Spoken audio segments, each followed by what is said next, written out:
You already know the most abundant element in the universe is hydrogen. And it is the simplest element too, with just one proton and one electron. But what makes hydrogen such a promising clean energy source for the future? Hydrogen has more energy content by weight than any common fuel. That's why it is used as rocket fuel. If hydrogen can be extracted and stored efficiently, it has many other potential uses.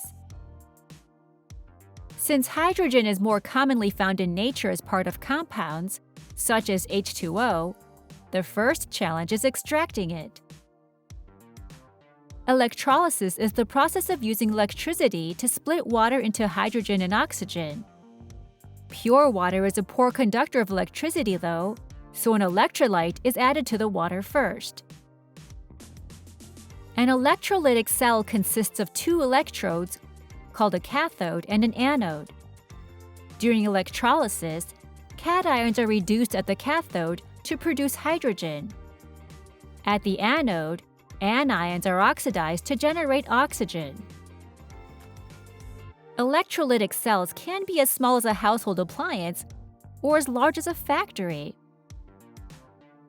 Electrolysis is a promising form of hydrogen production, especially if the electricity used can be generated from renewable or green energy sources rather than from fossil fuels.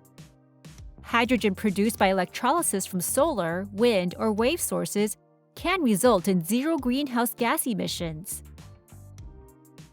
Japan's New Energy and Industrial Technology Development Organization, or NATO, has completed the world's largest hydrogen production facility using renewable energy in Fukushima.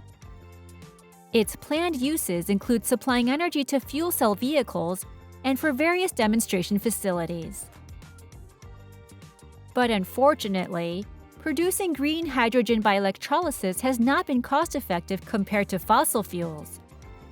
And once hydrogen is produced, it must be stored. Hydrogen gas has a very low density, so it takes a lot of space to contain it. Currently, there are 3 ways to store hydrogen: as a compressed gas in high-pressure tanks, as a liquid stored in tanks at very low temperatures, around -253 degrees Celsius, or as a solid in hydrogen-absorbing materials. High-pressure gas storage tanks are impractical for certain uses, in part because they are not able to store much hydrogen. The process of hydrogen liquefaction consumes about 30% of the hydrogen being liquefied. And hydrogen storage alloys also have problems. Some bind hydrogen too strongly and must be heated to release it. Still, hydrogen is so abundant in nature and has such promising attributes, scientists and engineers are committed to finding ways to increase the efficiency of electrolysis and overcome the challenges of storing it. Energy from the sun and from hydrogen may be the keys to our clean energy future.